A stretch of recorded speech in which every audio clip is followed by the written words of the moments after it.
அதே போல அண்ணன் அவர்களை எதிர்த்து நிற்கக்கூடிய அதிமுக வேட்பாளர் திரு பாலகிருஷ்ண ரெட்டியா, அவரை பத்தி உங்களுக்கு ஏற்கனவே தெரியும். முன்னாள் அமைச்சர், எப்படிப்பட்ட ஆள்னு உங்களுக்கு தெரியும். அவர் ஒரு பக்கா RSS காரர், சங்கி கூட்டம்,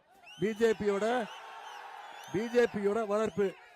ஏற்கனவே இங்க பல கலவரத்தை தூண்டி விட்டு அது பஸ்ஸுகள் எல்லாம் அடிச்சு உடைச்சு இன்னைக்கு பல்வேறு நீதிமன்றத்தில் தண்டனை விதிக்கப்பட்டது. அமைச்சர் பதவி புடுங்கினாங்க, MLA பதவி எல்லாத்தையும் இழந்தவர் தான் திரு பாலகிருஷ்ண ரெட்டி அவர்கள். அவர் மீண்டும் வராரு. அவர் எப்படி தண்டனை கொடுக்கணுங்கிறது உங்களுக்கு தெரியும். வீட்டில் உட்கார வைக்க வேண்டிய கடமை உங்களுடைய கடமை. அதே மாதிரி இந்த GST கொண்டு வந்து இங்க இருக்கக்கூடிய பாஜக அரசு இங்க இருக்கக்கூடிய தொழில் வளர்ச்சியை முற்றிலும் தவிர்த்துட்டாங்க.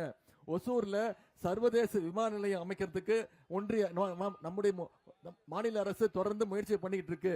ஆனா ஒன்றிய அரசு அதை தடுக்குது. இன்னைக்கு தமிழ்நாடு இந்தியாவிலேயே வளர்கின்ற மாநிலங்கள்ல நம்பர் 1 மாநிலம்.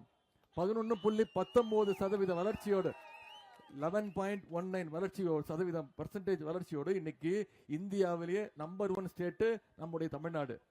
பாஜகவை தமிழ்நாட்டு மக்கள் உள்ள விட மாட்டாங்கன்னு இன்னைக்கு அதிமுக அடிமை கூட்டத்தை கூட்டிட்டு குறுக்கு வழியில தமிழ்நாட்டுக்குள்ள நுழைய பாக்குறாங்க. அதிமுகவுக்கு நம்ம போடுற ஒரு ஓட்டு விழுற ஒரு வாக்கும் பாஜகவுக்கு விழுற வாக்கு.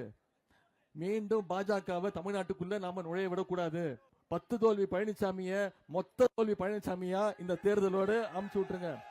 டெல்லிக்கு என்னைக்குமே தமிழ்நாடு அவுட் ஆஃப் கண்ட்ரோல் தான் அப்படிங்கறத மீண்டும் ப்ரூவ் பண்ணுவோம்.